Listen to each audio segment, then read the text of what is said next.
David, you look like you were falling asleep there.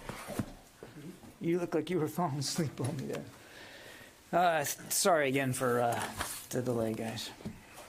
Just a couple things at the top. Today we were delighted to have the First Lady, Dr. Biden, visit facilities of Military One Source, the call center in Arlington. She announced today the return of joining forces, and her visit recognized the important role of the Military One Source call center as the department's flagship program for comprehensive resources in support of well-being and readiness. The program provides worldwide access to 24/7 information and support to service members, their families, and survivors. Dr. Biden also had an opportunity to meet and thank the call center staff and team members who answer the phones and provide virtual support every day. Military One Source is the department's, as I said, flagship program.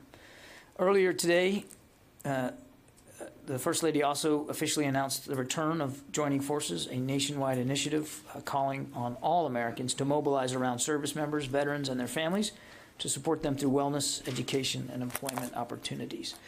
Also this morning, some of you may have noticed the Defense POW MIA Accounting Agency conducted a commemoration of the 20th anniversary of the MI-17 tragedy here in the POW MIA corridor at the Pentagon. The event honored 16 U.S. and Vietnamese personnel who lost their lives in an April 7th, 2001 helicopter crash in Vietnam.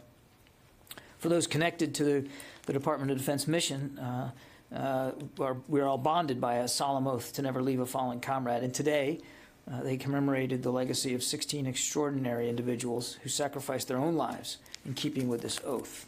The chairman of the Joint Chiefs, General Milley, attended, as well as Mr. Kelly McKeague, director of the Defense POW MIA Accounting Agency. Also, the ambassador of the Socialist Republic of Vietnam to the United States attended as well and delivered remarks. Finally, Secretary Austin spoke by phone today with his Finnish counterpart, Minister of Defense Antti Kaikkonen. Secretary Austin thanked the minister for the robust defense relationship with Finland and looked forward to its continued growth. The Secretary also reaffirmed that the U.S. seeks to be the partner of choice for Finland's defense modernization needs. Mr. Kaikkonen congratulated the Secretary on his position and expressed appreciation for long-standing bilateral military cooperation and shared values. They expressed a mutual understanding of regional security aspects of climate change, which will be the most pronounced in the Arctic in the near term. Both leaders expressed a shared concern about the deteriorating security situation resulting from increased Russian Federation activity along the Ukraine border. The leaders agreed to meet in person at the earliest opportunity. With that, we'll go with questions. Bob. John, in connection with the U.S.-Iraqi strategic dialogue, the joint statement that was put out afterwards included a line that said that the U.S. military mission in Iraq has reached a point where it allows for, quote, the redeployment of any remaining combat forces in Iraq. And I'm wondering whether this is an indication that Secretary Austin might agree that the time has come to further reduce forces there. They seem to agree to that.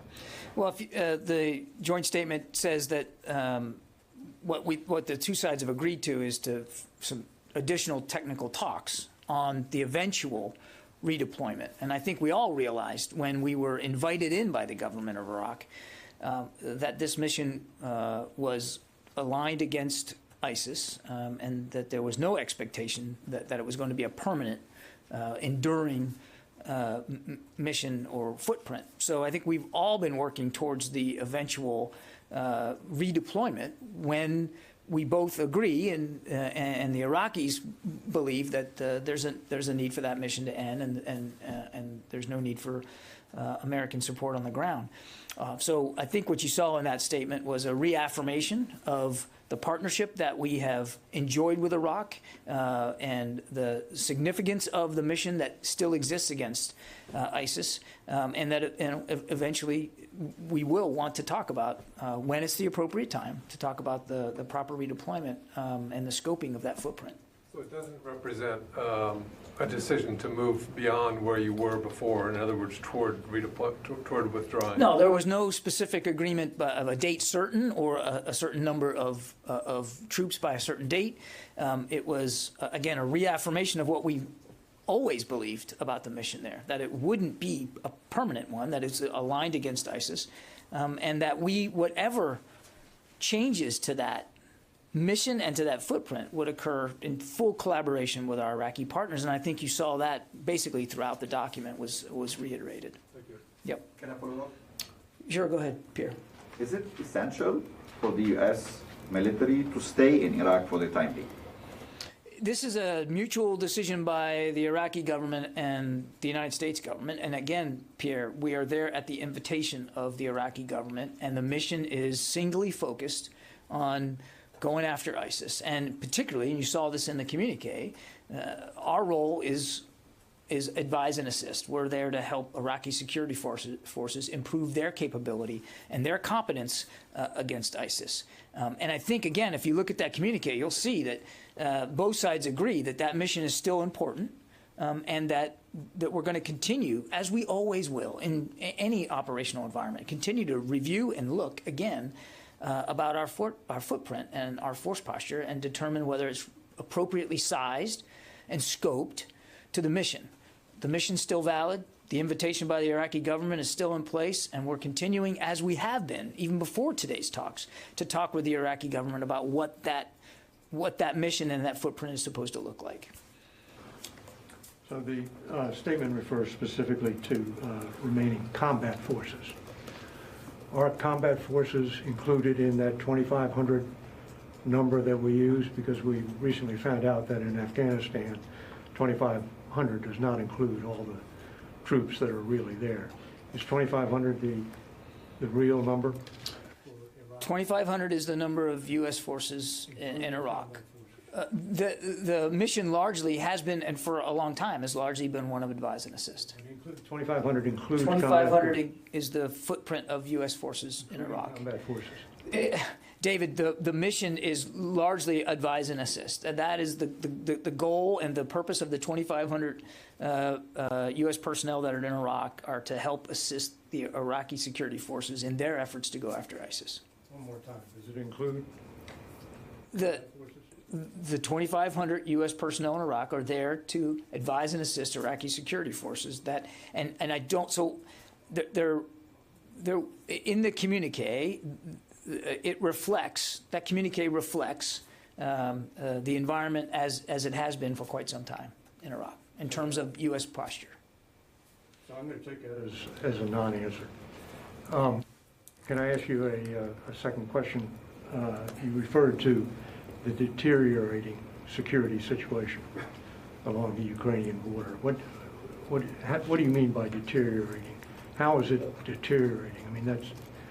Well, just as recently as a couple of weeks ago, back in late March, there were a couple of Ukrainian soldiers killed in skirmishes. And the rapid and building presence of Russian forces along that border and in Crimea certainly are not conducive to creating an air of stability, in Ukraine. As I said yesterday, it's not completely clear what the Russians are doing there. We'd like to understand that more. And that uncertainty is obviously not contributing to a more stable, more secure situation. Is it still assessed to be an exercise? I've seen that the Russians have assessed it to be an exercise. I'm not going to get into intelligence assessments here from the podium, David. As I said, the full intentions are not 100% clear, and we'd like to understand more about what it is the Russians are doing there and what they intend to do there. But it is not conducive. This buildup, and a fairly rapid buildup, it's not conducive to greater stability. Let me go here to the phones. Nick Schifrin, PBS. Thanks, John. Couple on extremism, just making sure that there's no update on the readouts from the services to the secretary, and trying to ask a question that you haven't been asked repeatedly over the last week. Can you take on a couple of specifics that the advocates say? Why can't you reveal how many people have been separated because of extremist actions? Can you have visibility into those who have conducted extremist actions below the threshold of a crime and therefore earned some kind of administrative rebuke, and the overall criticism that the military has talked about this in the past, but not actually confronted this in a serious way? Thanks. I don't have any updates for you in terms of the secretary's getting a readout from the services. That hasn't happened yet. It will happen later this week, and certainly when we can, we'll be able to provide you more context about that. Your other question gets at something that I think the secretary wants to get his hands around too, which is a better sense of the data. And I can't, we don't have all that data right now. But we are working more closely now with law enforcement to try to get a better sense of the sorts of investigations they're doing of people affiliated with the military and being investigated for criminal behavior associated with extremist ideology. And I say that very clearly. Military affiliate doesn't mean necessarily somebody on active duty in the reserve capacity. Most of them happen to be veterans. And obviously, we don't have purview over veterans. And as for your other question about data surrounding separations, that is certainly something that the Secretary is interested in trying to pursue in terms of a better data collection. But as you pointed out in your question, Nick, sometimes individuals are administratively punished below the level of a court-martial for activity that violates the Uniform Code of Military Justice. And there's never been a central database of that here at the department. That is something that is done at local level, local command levels, and usually on a regional basis, not something that would be looked at here. The other thing, and I've said this before, is that even for criminal behavior that does rise to the level of court-martial, it's not like it's always evident what motivated that behavior. Sometimes it is, sometimes it's not. So it's very hard for us to be able to spit out data for you that's very specific with respect to disciplinary actions over behavior that is inspired by extremist ideology. But again, that's part of this exercise, is to figure out what we don't know, figure out what we can know, and how do we go about knowing it. And that's, again, I think all going to be wrapped up into the discussions with the Secretary, and I'm sure will help inform whatever decisions and policies he wants to pursue going forward. And on that overall criticism that the military has talked about this in the past, said it was going to tackle the problem, but never actually did. Speak for what was done in the past, Nick. All I can do is speak for Secretary Austin and what we're trying to do right now. And the stand down now has ended. He does expect to get a readout from the services here before the end of the week, and then we'll move forward. And we'll keep you as informed as we can as we move forward. What I can tell you now is he's taking it very seriously. Megan. Another stand-down question. Sure. Now that it is complete, there are some reports, some tweets out there that particularly National Guard units haven't completed their stand-downs. I will ask the National Guard Bureau about this, but is there any accountability mechanism from up here to make sure that all of those units are present and accounted for in terms of the stand-down? I haven't seen those tweets, Megan. The Secretary's expectation is that all the services, including the National Guard, will have completed their stand-downs over the course of 2 months. That's why he gave them 60 days to do that. We'll learn more and know more when he gets a chance to speak to the chiefs later on this week. And is there, do the services even have a way to make sure from their level, from their headquarters levels, that all of those stand-downs have been done so that they can go to the Secretary and say with absolute certainty, yes, every single one of our people has had this briefing? That's a question for the services to answer. They would have to do that on individually in accordance with their own reporting processes. Let's see. Tony Capaccio?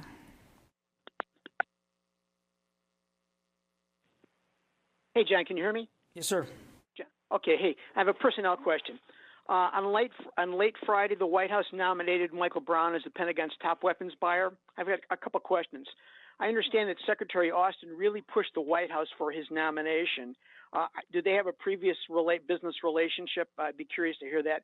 And secondly, if you look at his bio, it's top-heavy on commercial software experience and, of course, his Silicon Valley work with the Defense Innovation Unit. But he's got no real defense industry background or apparent expertise in assessing technical risk of major weapons systems like the F-35 or the Columbia submarine program. So what expertise would he bring to the job if confirmed? Well, Tony, I'm not going to speak about the Secretary's advice and recommendations to the President. These were nominations made by President Biden, and obviously we were glad to see them, as you saw in the Secretary's statement, and we look forward to these talented individuals getting a speedy confirmation in the Senate. But Michael Brown has deep experience in national security that we believe will prove essential in helping guide our efforts to defend the nation and to secure our interests around the world. As you noted yourself, he recently served as the director of the Defense Innovation Unit here at the Pentagon. He also co-authored a Pentagon study on China's participation in the U.S. venture ecosystem. The Secretary is confident that he has the skills, the talent, the experience, and the acumen to take on this role. And again, he looks forward to working with the Senate towards the confirmation of Mr. Brown, as well as the other nominees.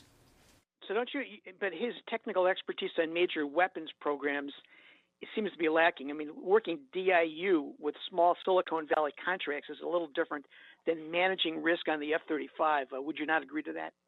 Tony, the Secretary is 100% confident in this nominee and his ability and his talent and experience to do the job. Yes, in the back there. Thank you. I want to ask you about the latest U.S. Navy's freedom of navigation operation in the Strait of Taiwan. The Seventh Fleet announced Wednesday that the guided missile destroyer USS John McCain transited the Taiwan Strait. Is it a response to China's announcement earlier this week that the Chinese aircraft carrier conducted military exercises near Taiwan? We don't conduct freedom of navigation operations around the world to send or to respond to some specific event or the specific action of another country. We conduct freedom of navigation operations around the world to send a message about how strongly we believe in international law and in the freedom that all nations have to sail, operate, and fly in accordance with that international law. Freedom of the seas doesn't just exist for fish and icebergs, and that's the purpose of conducting these operations, to reinforce that notion. Okay? Yeah. John, on Ukraine, Ukraine emergently asked for membership to NATO. Would the United States support Ukraine's? I think you saw our statement yesterday that this is an issue for NATO to bring up, and I think you saw my counterpart at the White House make clear that the president is certainly willing to have conversations, but that this is an issue for NATO. And also, does the United States have any naval capabilities currently in the Black Sea? I don't have an operational laydown for you. We have been routinely operating inside the Black Sea. I can't tell you at this point whether I know we have ships there or not, but you guys have been tracking this and following it. It's routine for us to operate, again, freedom of navigation inside the Black Sea, but I don't know what's there now. Okay? Let me go back to the phones, guys. I'll get to everybody. Paul Shinkman, U.S. News. Yeah, hi, John. Can you hear me okay? Sure. Just a clarification on your comments just now about Iraq. So there's some local news reporting about the statement today and any meetings that have been taking place that implies that there is some sort of new agreement that takes place, a new intention to plan for U.S. withdrawal, and a change to the U.S. mission in Iraq, that now it's limited to train, advise, and support. So I guess my questions are it sounds like from what you said that this is a reaffirmation of things that were already in place. Is there anything new today that was not the case yesterday? And does the U.S. still have the ability to conduct unilateral strikes in Iraq or Syria? Talk about operational authorities specifically in Iraq, Paul. There's a lot in that communique. Not all of it had to do with the security sector and the fight against ISIS. And I would encourage you to read the whole thing, because I think there was a lot of interesting developments in there beyond just the security component. Clearly, one of the things that they agreed to in this was to continue to have technical talks going forward about the potential redeployment. So that is a new thing in the document. But the idea that there would eventually be a redeployment of U.S. forces in Iraq is not new. I mean, we didn't go into Iraq. Again, we went in at the invitation of the Iraqi government. We didn't go in there with the idea of being a permanent presence. The idea was to defeat ISIS. And that's still the goal. And that's still the objective. That's still the mission. But we have always known that eventually, and I think that word is in there, eventually, there's going to be a redeployment of forces from Iraq. Of course there would be. Yeah, go ahead, Joe. On a different topic, what's the department assessment of the attack against the Iranian Savage ship yesterday in the Red Sea? As you may know, many Iranian reports have indicated that the attack happened below the waterline. Based on your experience, is this something that you could read something out of it? I obviously we're aware of the reporting of this incident. What I can confirm for you is that no U.S. forces were involved in the incident, and I can't speak beyond that. Quick follow-up, the New York Times has quoted U.S. officials that Israel informed the United States that it's going to attack the ship that is being used by the IRGC for intelligence purposes. Could you confirm the New York Times report? No, I cannot. I cannot. Back to the phone, Jeff Shogul. Thank you. The Taliban have attacked Kandahar airfield and Fob Chapman.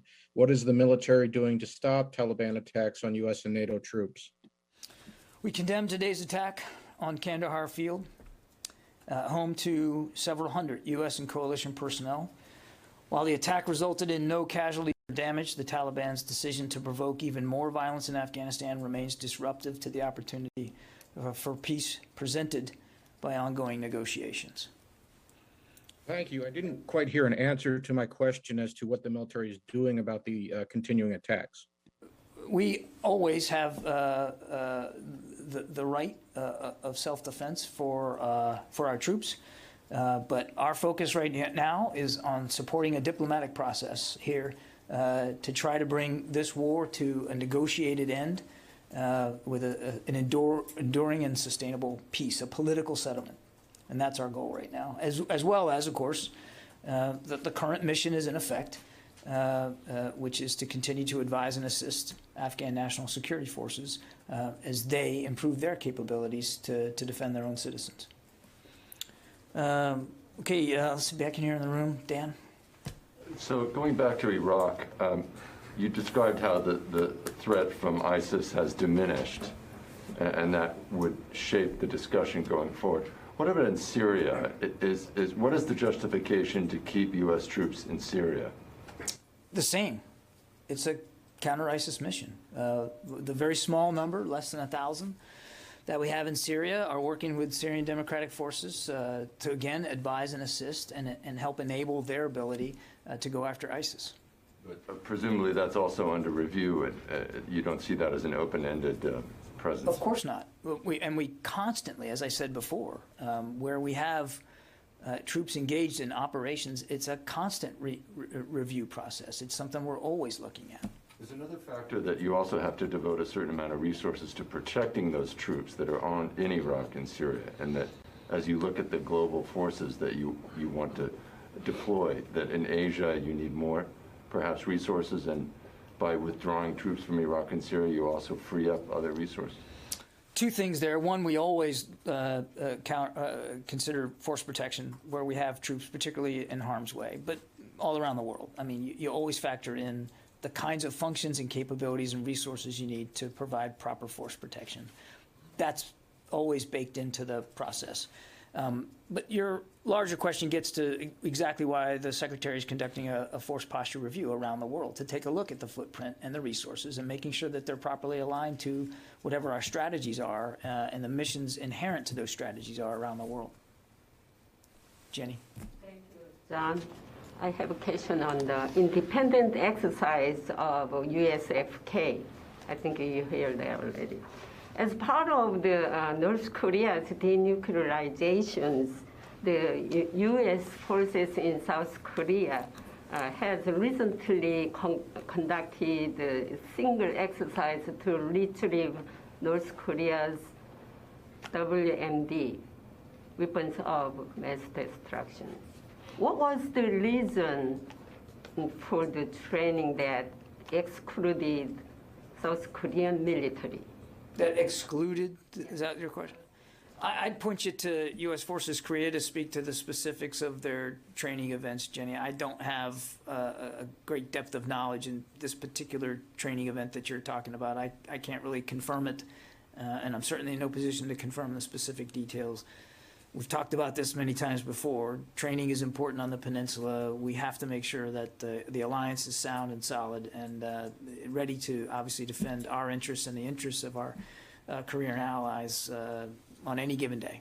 What is the focus on the review of North Korean policy at the level of the Ministry of Defense, I mean U.S. Defense? What is the level of what? The Ministry of Defense for the review of the North Korea policy.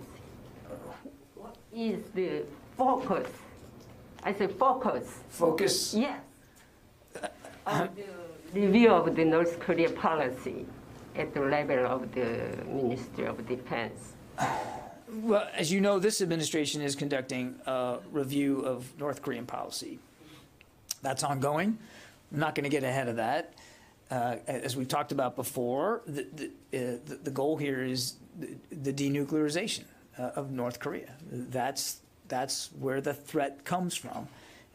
But how exactly we're going to achieve that goal is all, again, being discussed and analyzed right now. And as I think you heard the Secretary say when we were out there in Seoul, that we're going to whatever we as an administration decide is a proper course, it's going to be done in close consultation and coordination with our Korean allies. You're welcome. Dan Lamothe, Washington Post. Good afternoon, John. Thanks for your time. I wanted to follow up on Jeff Shogel's question, particularly whether or not the Pentagon has an assessment of the Taliban's attack today. Do you think that's an effort to upend the ongoing dialogue? Why would they do that at this time? And I guess why not respond? Is there an effort here to sort of have strategic patience and not respond? I think look, whether or not. So, first of all, it's hard for me to get in. It's hard for us to get inside the head of the Taliban and exactly what their goal and intent was here. And this just happened today, so I can't deliver a comprehensive analysis of what we believe they were trying to achieve, or what message they were trying to send. Clearly, as I said, we condemn the attack, and we believe that this decision to provoke even more violence remains disruptive to what we believe is an opportunity for peace that's presented by these ongoing negotiations. And I'm not prepared to, again, today offer an assessment here of exactly what this means to the agreement or to the peace process going forward. And then your question about why not respond? I mean, this just happened today. I think we need to do a fuller assessment of ourselves of what happened and why before any potential operational decision is made one way or the other. As I said, our commanders always have the right of self-defense. I would add that there were no casualties, no damage. And in fact, preliminary indications are that these rounds didn't even fall inside the perimeter of the airfield. Let's go back. Oh, I just did the phone, so I can go back here to the room. Abraham. Just a follow-up on that. If the Taliban attacked Kandahar airfield and U.S. forces are there, is that a violation of the agreement? I think I just actually kind of dealt with that question talking to Dan. I'm not prepared to give you an assessment right now, one way or the other, as to how this suits with the agreement. Clearly, the violence is too high. Clearly, this attack certainly indicates that it's going to be disruptive to the opportunity to achieve a peaceful negotiation. But I'm not prepared today to give an assessment of this attack as balanced against the Doha agreement. Okay. Yes, sir. Thank you, sir. Question about U.S. Africa Command, specifically in Niger, West Africa. A delegation of U.S. Africa Command attended the inauguration of newly elected president of Niger, President Mohamed Bazoum, last week. The delegation included AFRICOM Ambassador Andrew Young, the U.S. Ambassador to Niger. Two questions. Do you have an update on the approximate number of U.S. troops in Niger? And secondly, what is the U.S. military's goal in Niger under Secretary Austin?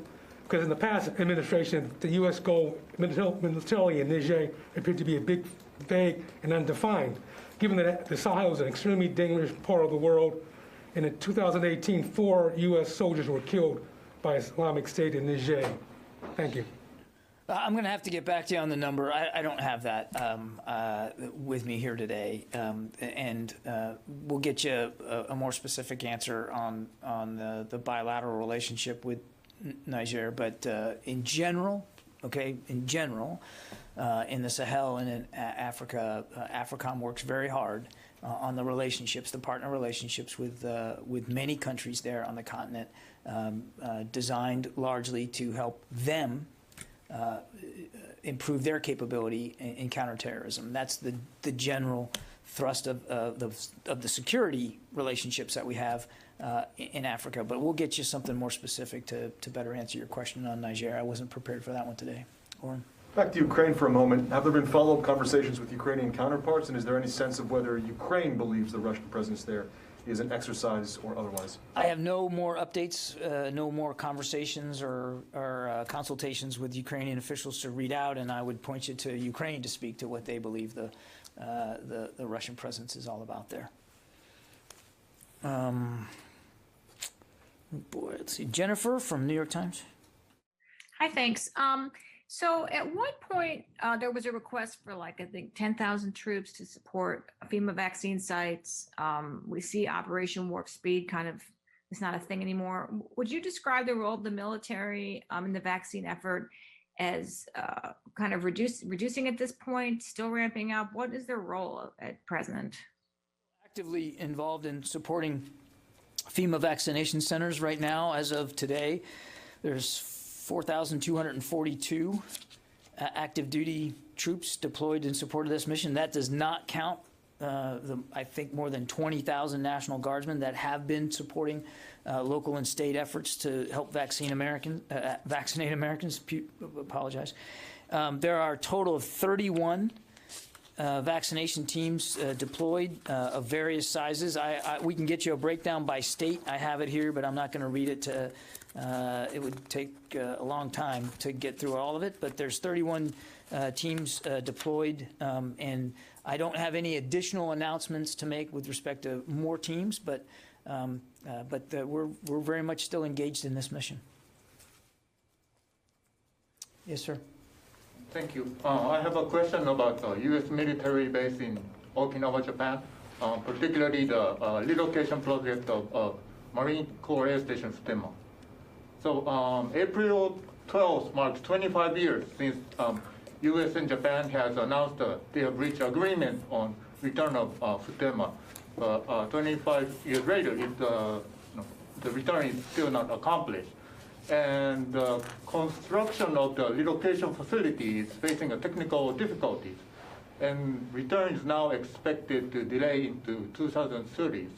So my question is, how do you assess this delay of construction of the facility? And the second question is, does that have any impact on the ongoing global posture review? So on Futemna, I think you heard Secretary Austin when we were in Tokyo just a couple of weeks ago thank the government of Japan for their continued coordination on this. We still support the relocation. I don't have an update for you on the construction delays. I think we're going to have to take that and get back to you. I just don't have that information with me. But obviously, we appreciate the government's role here and support. And again, as you saw us say when we were in Tokyo not long ago, I mean, this is an alliance that's ironclad, and we take our security commitments very, very seriously to the government and the people of Japan. Ma'am? I want to follow up on Iraq. On this line in the joint statement, since this is the mission now, advising and the training. So what's the difference between the mission of the coalition and the mission of the NATO in Iraq? The mission of NATO in Iraq. NATO has a training mission there as well. They do. The same mission. I'm not going to speak for NATO. They do have a training mission in Iraq. There's that is also aimed at improving the capability and competency of Iraqi security forces. We also have an American mission in Iraq that is largely advising and assisting the Iraqi security forces as they prosecute the fight against ISIS. Okay? Sangman. Okay, thank you, John. Last month, on March 25th, North Korea launched 2 short-range ballistic missiles. I know you've been doing analysis of this missile. So what is your assessment on this missile? Is this upgraded one? And second question is, do you think that North Korea has a platform capable of delivering submarine-launched ballistic missile? I won't get into intelligence assessments of what the DPRK is pursuing, and we have not finished our analysis and assessment of the March 25th launches. Jared. Hi, John. Thank you. 2 quick questions. First, are you able to confirm Axios report that SecDef Austin, Secretary of Defense Austin, will be traveling to Israel in the near future? And then second question, about the joint statement today with the Iraq strategic dialogue, or strategic dialogue with Iraq. Is it possible that the U.S. coalition U.S. coalition forces may remain in Iraq after combat forces are pulled out in order to further support or facilitate NATO's expanded mission? I don't have, so there's a lot there. On the trip, I don't have any travel to speak to and announced today. On your Iraq question, I don't have any announcement or expectation to speak to today about what the presence of American forces will be in support of the NATO mission. The Iraq security dialogue today was really about the bilateral relationship between our 2 countries and the U.S.-Iraqi mission inside Iraq to prosecute the fight against ISIS. And I wouldn't speculate one way or another right now about either the future footprint and posture of that mission or the future footprint and posture of the NATO mission going forward. Can I just follow up on that real quick? Yeah. Has NATO officials requested additional U.S. support for the expansion of the mission, of NATO's mission in Iraq? Not aware of any such request. Nancy. Can I follow up on Iraq, please? I have 2 questions. In the communique, it says that there will be talks about upcoming technical talks about the future of U.S. forces deployed in Iraq. Can you offer any details on what those technical talks would be, who would be a part of them, and what sort of timeline you're thinking of? I don't actually, Nancy. I know technical talk sounds like an interesting bit of jargon, but it does refer to bilateral discussions going forward. I suspect that both sides will be equally represented. And my understanding is that these talks would not necessarily be at the same level of participant that we saw today in the Iraqi security dialogue today, the strategic dialogue, excuse me. So it will probably be done by more staff level individuals to get at the eaches of what that posture should look like over what period of time. Do you have a sense of who, if anyone, would represent DoD in those talks going I forward? don't right now. But certainly when we get to the next talk, whenever that is, we'll be able to speak to it from the podium and let you know. Right now, as I understand it, a follow-on discussion hasn't been scheduled yet, so we're a little bit a ways from that right now. Bob? Just a quick follow-up on that. Did you say that these technical talks are a new thing, a new step? Well, I mean, that they've announced that we're going to conduct a round of talks going forward to re-examine the footprint. I mean, I think that was an outcome, that was a result of today's dialogue. But is that a reference to a continuation of a process, or is this the start of a technical talk? In other words, is that new? Is that part new? We've been in consultation with our Iraqi partners throughout the mission there. My understanding is that the decision to conduct technical talks going forward is an outcome, is a result of today's dialogue. That's my understanding. But have we, I don't want to leave you with the notion that we haven't to date ever had discussions with our Iraqi partners at staff levels about what we're doing there and what the footprint looks like and what the capabilities are. We have. But I think in today's communique, they made a point of noting that we will conduct now a series of technical talks going forward. So as I said, my understanding is that that is a bit of a new development as a result of the dialogue today. Yeah, in the back there. On Iraq, just a little bit more.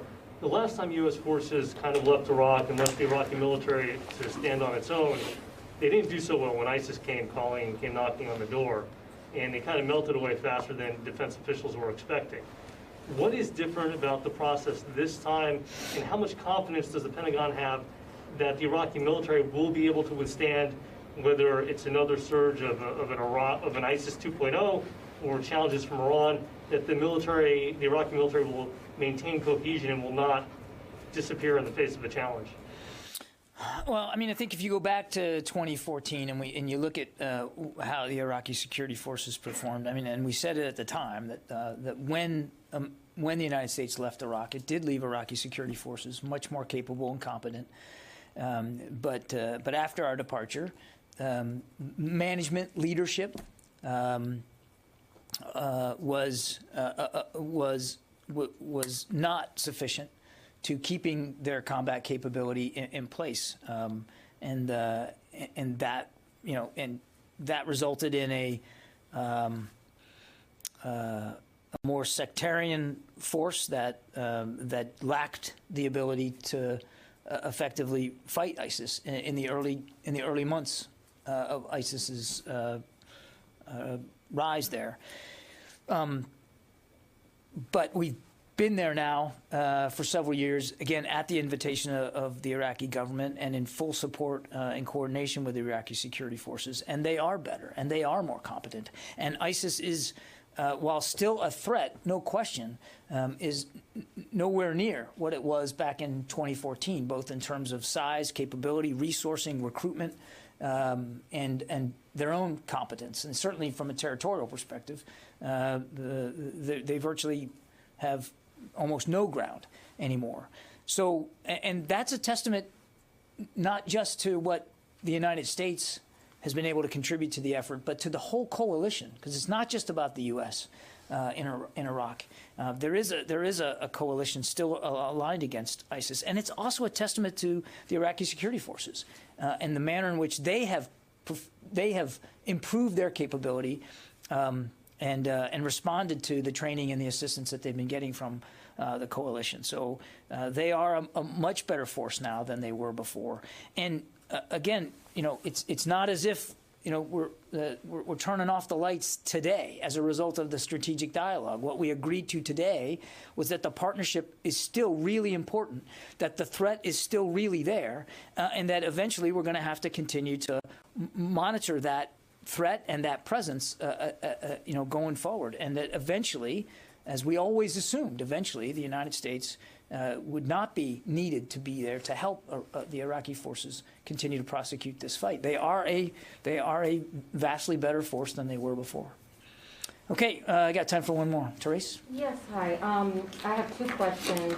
This month is Sexual Assault Awareness Month, And so I wanted to ask, what is the Pentagon doing to recognize that? Also, what would be the military leaders' words of encouragement for survivors who may be, stuck between whether they should report an assault or whether, face backlash if they do report assault? I know the military is cracking down on people reporting sexual assault. So is there anything that... Or cracking down on people reporting sexual assault? Excuse me, no, you want people to report. No, you're investigating reports more thoroughly than before. Like there's being steps that are being taken to encourage service members to feel more comfortable with reporting and kind of how the process works. Well, look, April may be Sexual Assault Prevention and Awareness Month, but for Secretary Austin, it's something he focuses on every day. And, his second day, the day after he reported aboard the Pentagon, he issued his first directive, was on trying to get our arms around sexual assault and sexual harassment here in the ranks. It is something he has repeatedly, continually talked about and stressed. So it's every day here at the Pentagon.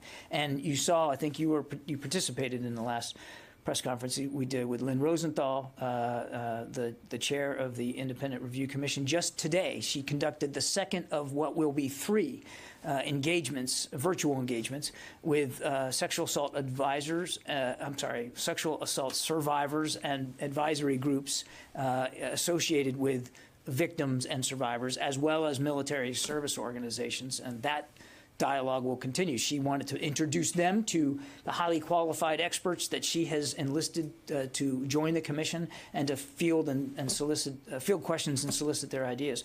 So it is something we're pressing on every single day. And you're right, we do want people to feel more free, more comfortable to report incidents up the chain of command. And that's again going to be a continual focus. It is still a problem in the ranks.